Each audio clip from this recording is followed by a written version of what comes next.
ګور تاسو په سفر کې او تاسو سره څوک چې کوم دی کاتب نه وي، کاتب نه ملاویږي لیکونکي،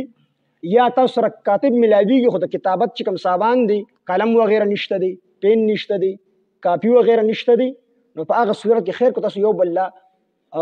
یو سیز وسره غاڼه کې او په غاڼه کې تاسو بل کس نه پیسې راوړئ نو خیر دی. کاتب اونمونتو یا مکاتب اونمونتو لیکونکي دواړه کسان انپړ دي، نو کاتب خو اونمونتو لیکونکي، یا کاتب موجود دی خو پین ور سره نشته دی، تاسو په سفر کې په حالت د سفر کې، یا پین ور سره شته خو کاپي ور سره نشته دی، کاغذ ور سره نشته دی، نو په دې حالت کې مثال دوه کسان په سفر باندې روان دي او د یو کس پیسو ته ضرورت شو چې مال یو 100 روپۍ پکار دي او دغلته چې کوم دی کاتب نشته دی یا کاتب شته خو لیکلو دغه نشته دی او د دې کس په د باندې اعتماد نشته دی، نو دې کوله په غاڼه کې غړای وغیره ورکړو یا بل یو سیز ور سره و د قیمتي هغه په غاڼه کې ورکړو، دا به تاسو سره غاڼه پروت وي چې تاسو زه دا قرض درکم یا کلی ته لړ شو لیکل وکړو، بیا به تعالی تمال د خپل امانت واپس کی، نو دا جایز دی، غاڼه جایز ده، خو په غاڼه باندې نفع غستل دا ګناه ده، دا حرام دی. ځکه نبی علیه السلام فرمایي چې کل قرض جر نفعا فهو ربا، هر هغه قرض چې هغه نفع راکاږي نفع نو دا سود دی. نو عام طور چې زمونږ کومې غاڼې دي نو دا ټول سودي کاروبار دی، موږ ځمکه واخلو یو جریب ځمکه یا 2 جریبه ځمکه او بیا د هغې نه پیدا اخلو، پیدا ترې اخلو او پیسې زموږ پیسو باندې پرتې، نو کل قرض جر نفعا فهو ربا، هر هغه قرض چې هغه نفع راکاږي دا سود دی. هو نو غاڼه جایز شوه خو د غاڼې نه نفع اخیستل دا حرام دی، او دا په یوازې په زموږ په مذهب کې نه څلورو والو امامانو په نسبت باندې حرام دی نفع اخیستل. تا سړي چې کوم دی تعالی مثال په تور دکان په غاڼه کې درکړي، دا دکان به تا سره غاڼې، نو په دې دکان کې د سودا نشي خرڅولی، چاله په کرای باندې نشي ورکولی، چې تعالی غوا میخه درکړل چې دا به تا سره غاڼې او چې کله زه تعالی پیسې درکم نو دا غوا میخه مال واپس راکړي، نو د دې غوا میخه نه ته پی نشي حاصلولی، پی به نه لشي، هو کو لشي تی چې څومره خوراک په ته کوي نو هغې به هم حساب کوي، چې څومره پی ته اخلي نو هغې به هم حساب کوي، نو هغه عمره پی به ته استعمالوي څومره چې تا په دې څاروي باندې خوړلي دي، او چې کوم سیوا کېږي نو هغه به هغه مالک ته واپس کوي، چا نه چې تا داسې غاڼه کړې. نو غاڼه جایز ده خو په غاڼه باندې نفع حاصلول، دا غاڼه شوي څیز نه پیدا اخیستل دا حرام دي، دا به نه اخلي. دغه رنګ زموږ د ځمکې چې خلک غاڼه کوي نو عام طور خلک داسې کوي چې پیسې ورکړي او ځمکه غاڼې د ځمکې نه دی پیدا اخلي او پیسې په پیسو باندې پرتې، دا سود دی. امام ابو حنیفه رحمه الله به دومره احتیاط کو چې چاته به قرض وکنه قرض نو د هغه د کور په سوري به دمم نه کوله، اب سیټ تناسو بل سوري ته به ودرېد خو هغه سوري ته به نه ودرېدو، وي ځکه چې دلته ما پیسې قرض ورکړي دي نو په دغه قرض باندې چې زه نفع اخلم د کور د سوري نه دغه نفع پیدا اخیستل دي که نه د نور نه به ځان بچ کوم، نو دا سود کې چې ته رانشي دومره احتیاط پې کوو.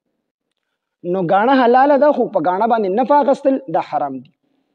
یعنې دو سره په سفر کې امانت یې وله ورکو چې زه به چې کوم دی دا غاڼه کې ورسره ګړی کې خو دا یا بل یو شي ورسره کې چې ماله 100 روپۍ راکولې 100 روپۍ ورکړې، نو دې چې کله کور ته راغی کور ته کلي ته راورسېدو دې لیکل وکړو نو دې سړی چې کوم دی دا قرض خوا چا چې قرض ورکړی دی دې وله دا سیز واپس کړي چې دا واخله او زموږ لیکلي وشو، دا وله قرض ورکړي، او که نه د قرضدارې دې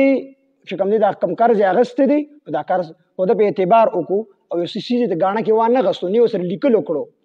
انې د سیز غاڼه کې واغستو او دلته دقسې پیسې ورکړي په سفر کې سیز د غاڼه نه کو، نو دې سړي له بیا پکار دي چې د خپل قرض د قرض خواته چې کوم دی حواله کړي، ځکه چې دا قرض دی او د قرض دلته امانت وي، د امانت یو ته په دې وجه باندې وي چې دا سیز په شان د امانت دی، ځکه چې دغلته په دې نه ګواهان جوړ کړل نه لیکل وکړل بلکې داسې وله ورکړي چې په ده باندې اعتماد وکړو اعتبار یې پرې وکړو نو دلته قرض پیسې ورکړي چې شي د غاڼه نه کړو، نو دې سړي له پکار دي چې دې څنګه راشي یا ورسره پیسې وشي یا کومه نیټه دي په ژبه باندې مقرر کړي هغه پیسې اکه نیټې له ورکړي،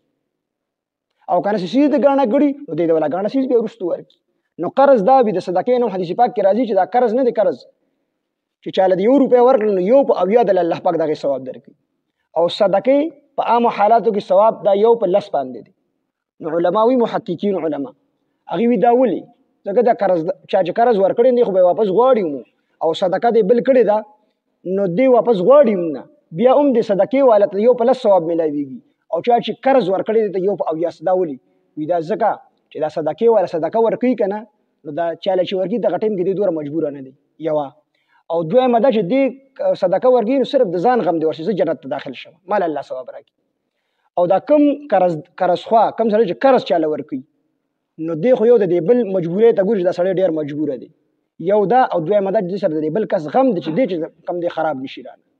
نو د دې وجه نه چې کوم سړی قرض ورکوي نو هغه ته الله یو په ویا باندې ثواب ورکوي او چې کوم سړی صدقه ورکوي ته یو په لسپامو حالاتو د دا زړه چې کوم دی ګناهګار دی چا چې ګواهي پټه کړه ګواهي به نه پټوي ځکه چې د دې کس حق پکې اونوالی شي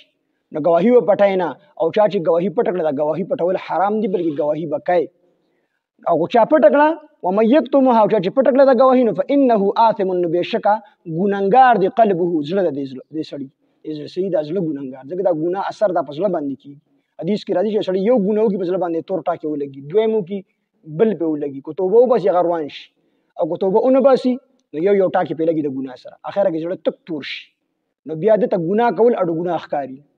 نو د زړه د ګناه اثر پسله باندې کیږي فانه نو بشکا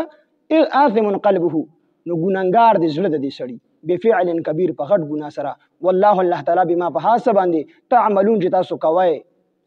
گواهی پټوي یا د چا پیسې واخی یا بل حق وهي بما په هغه څه باندې تعملون تاسو کوي علیم خبردار ټول کارونه باندې الله په خبردار